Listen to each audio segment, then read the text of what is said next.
Om Namo Bhagavate Vasudevaya. Om Namo Bhagavate Vasudevaya. Om Namo Bhagavate Vasudevaya. Welcome to today's reading from the book Damodara by His Holiness Purusottama Swami, Bhakti Purusottama Swami. We've been reading from section 1 of the book, and we just finished reading the Damodara Leela yesterday. Today we proceed from How Can Krishna Be God? Mukham karoti vachalam pangum langhayate girim yat kripatam ham bande shri gurum deenatarinam parmananda madhavam shri chaitanya ishwaram hari om tat sat. This pastime of binding Lord Krishna, although very sweet, has a very deep philosophical meaning. In this description of the Damabandhan pastime, it is clear that Shri Krishna, who is Param Brahma, exhibits some qualities through his behavior which are not supposed to be manifest within Param Brahma. How do we reconcile this? Srila Jiva Goswami has explained the apparent contradiction exhibited in this pastime. It has been proven that Shri Krishna is the Param Brahma, Supreme Personality of Godhead. Param Brahma is not supposed to have many qualities that have been exhibited in this pastime. Param Brahma, being Atmaram, is not supposed to be hungry. Being Apatakam or ever satisfied, he is not supposed to be dissatisfied. Being beyond the three modes of material nature, he is not supposed to be angry. As Lakshmipati, the Lord of Wealth, he is not supposed to steal. Being the supreme controller of whom even Yamaraja and fear personified are afraid, he is not supposed to be afraid. Since he is unattainable even by great yogis traveling at the speed of the mind, he is not supposed to get caught.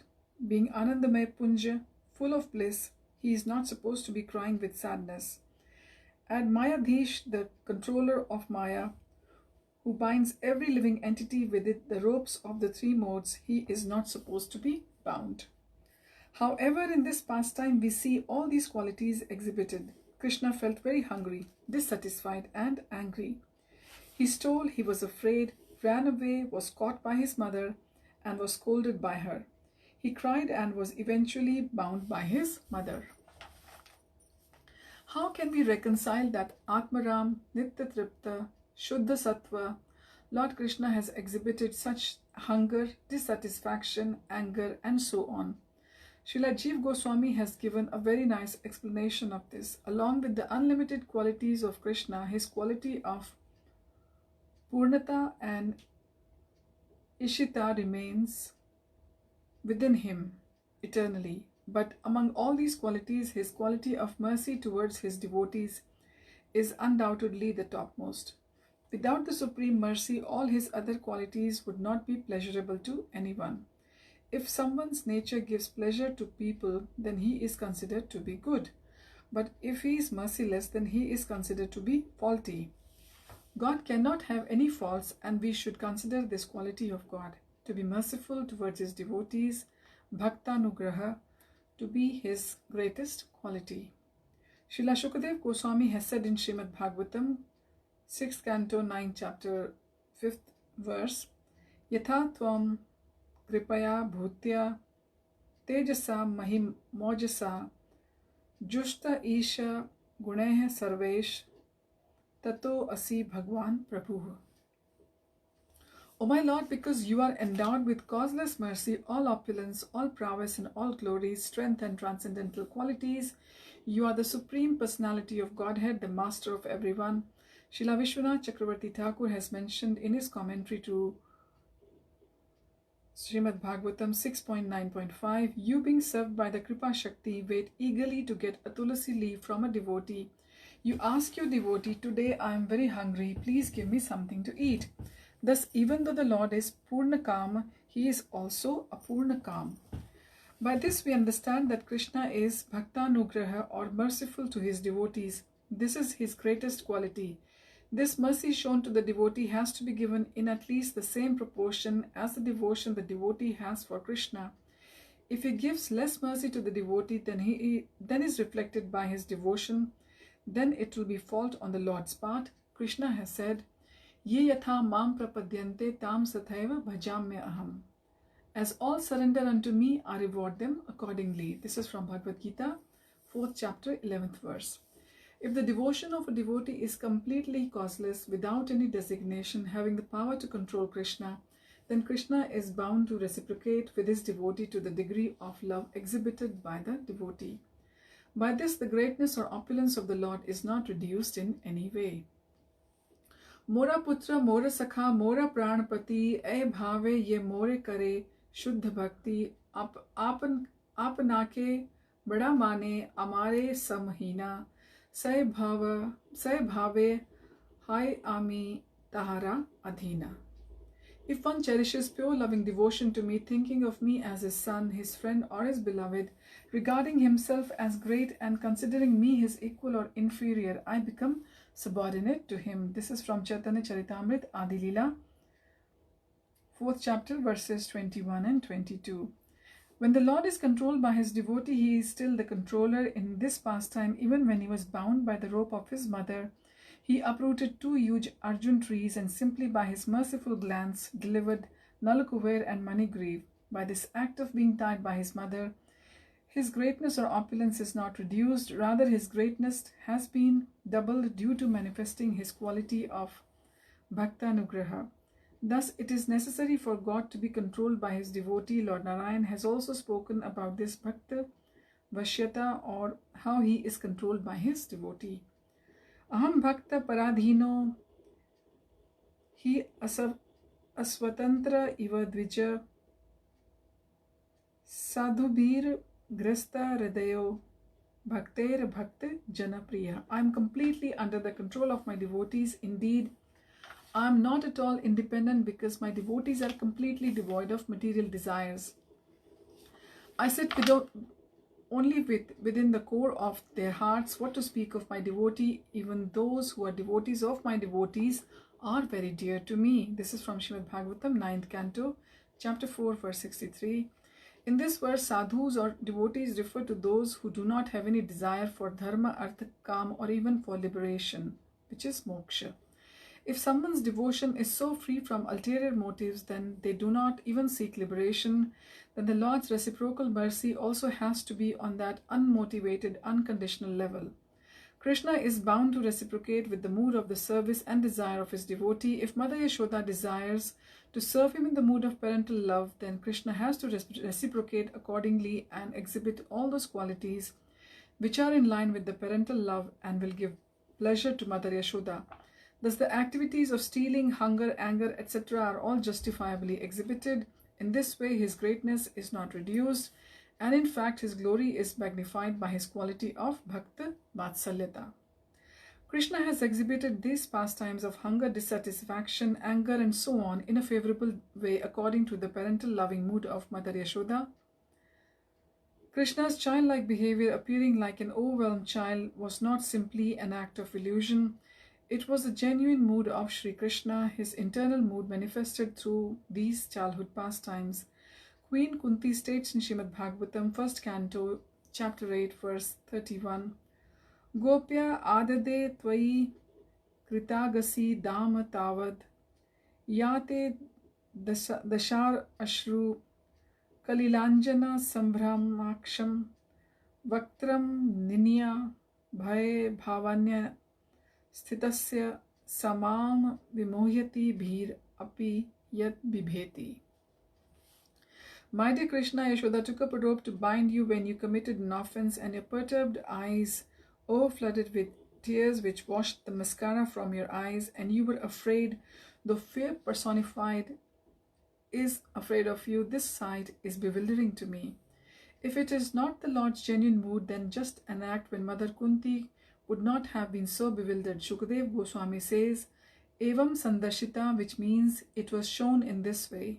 Lord Hari showed the extent of his Bhritya Vashayata, how much he is controlled by his devotee. He did this in a very profound way by accepting the ropes binding his belly.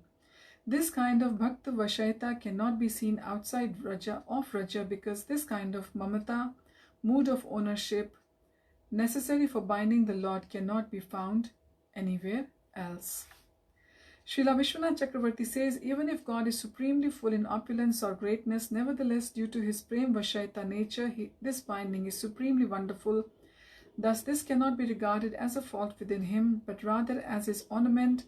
God by his own nature becomes perplexed by hunger, even though he is Atmaram, or self-satisfied. He becomes dissatisfied even though he is Purnakama, Apatkam, or fully satisfied. He becomes angry even though he is Shuddha Sattva or beyond the modes of material nature. He steals even though he is the husband of Lakshmi in Vaikuntha. He runs away out of fear even though he is the cause of fear for Mahakal and Yamaraj, etc. Even though he can run faster than the mind, he still gets caught by his mother. Even though he is Ananda Punja, Anandam Brahma, he cries in sadness, and even though he is all-pervading, he still becomes limited in order to be bound. By exhibiting all these apparent contradictions in front of Mother Yashoda, Sri Krishna has shown his mood of Bhakta Vashaita in full. This is not just some imitation or pretending. Brahma, Shiva, Sanat Kumar and others have achieved knowledge with proper realization and yet have experienced great wonder within their hearts upon witnessing these activities of the Lord. Thus, this does not arise from ignorance. Even though the Lord is Swadhin or fully independent, we do not see that independence here. He is dependent, Paradhin or Bhaktadhin. Shri Krishna derives the topmost pleasure with the help of Prema, which is the essence of his Chitta Shakti. For this reason, his Kripa Shakti is responsible for this mood of Bhakta Vashaita. In this regard, and Chitta Shakti is definitely another name of Srimati Radharani. In this regard, Srila Vishwanath Chakravarti has given a nice description in his book Madhurya Kadambini. This description explains why Krishna, even if Param Brahma, still exhibits some qualities which are not supposed to be in Param Brahma. We are inserting here one portion from Madhurya Kadambini, seeing the devotee yearning to relish the Saundarya or the beauty and other sweet qualities of the Lord all at once, but helpless like a chatak bird trying to catch every raindrop at once in his beak. The Lord considers, oh, why am I keeping so many wonderful qualities to myself? To let the devotee partake of them all, the Lord manifests his seventh Madhurya, which is Karunya, compassion, the superintendent of all the Lord's Shaktis. She reigns as a supreme empress in the middle of the lotus, on which 8 surrounding petals are the 8 Shaktis mentioned in Agama Shastras, Vimala, Utkarshini, Jnana, Kriya, Yoga, Prahvi, Satya and Ishani. So the super empress sitting his 7th Madhurya Karunya, which is again Srimati Radharani.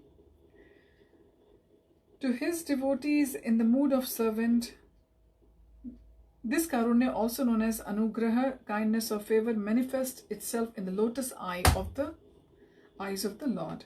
To his devotees in the mood of servant, it is known as Kripa Shakti. To his other devotees as Vatsalya or sometimes Karunya. When it appears in relation to the devotees in conjugal mood, it is known as Chitta Vidravini, Akarshani Shakti, that melts the heart of Krishna and attracts him. Thus it is known by many names according to the different moods of the devotee. By this Kripa Shakti, the Lord's all-pervading free will, which is the Ichcha Shakti, influences the heart and causes great astonishment even in those realized souls who are fully satisfied Atmarams. This Kripa Shakti invites one quality called Bhakta Vatsalya, which is the affection for his devotees, to rule as emperor all over the Lord's auspicious spiritual qualities that are described by the deity of the earth in the first canto of Srimad Bhagavatam. Satyam Shocham Daya Kshantis Tyagah Santosha Arjavam Samo Damas Tapah Samyam Titiksho Paratih Shrutam Jnanam Viraktir Aishwaryam Shauryam Tejo Balam Smritih Swatantrayam Kaushalam Kantir Dhairyam Mardavam Evacha Pragalabhyam Prashrayah Shilam Saha Ojo Balam Bhagah Gambhiryam Sthiryam Astikyam Kirtir Mano अनहन कृतिः एते चान्ये च भगवान् नित्य यत्र गुणाः प्रार्थ्य महत्वम इच्छाभिर न व्ययन्ति स्म करहिचित. So this is from Srimad Bhagavatam, first canto, 16th chapter, verses 26 to 29.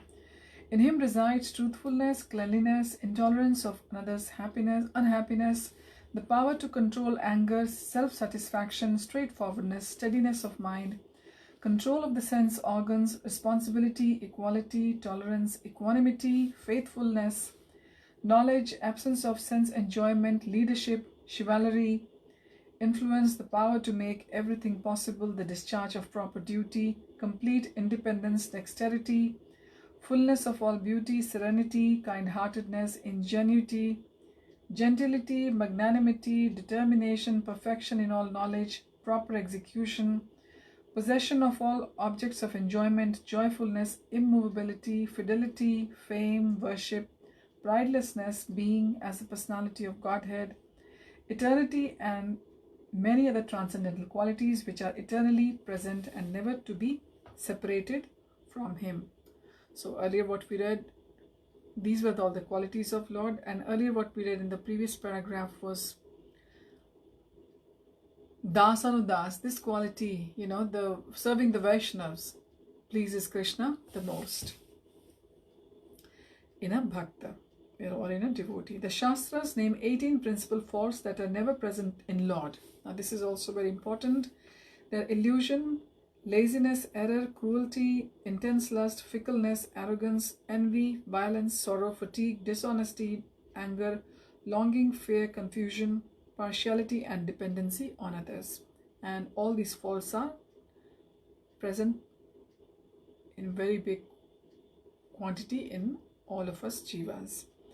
Even though they are altogether absent in the Lord, at the request of Bhakta Vatsalya, these qualities are present at times in various avatars such as Rama and Krishna.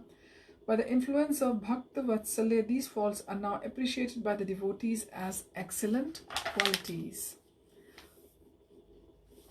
So next time we will continue with the reading of the last part of the first section of this book, which is the greatness of Mother Yashoda. Thank you for joining, and I wish everyone again a very happy Karwa Chauth to all the ladies who have observed this fast today. And it's so nice when we have this fast come in the Kartik month. Its potency is even increased. The sweetness seems more magnified. And today has been the day 4 of the Kartik. And I hope you have been enjoying in your sadhana and you are all fired up, because this is going to work as the fuel for the next rest of the 11 months of the year for all of us, to carry on us as sadhakas in our sadhana bhakti. So thank you all. Wish you all again a very happy Damodar month. Shri Damodar, Radha Damodar ki jai, Shri Yashoda Damodar ki jai.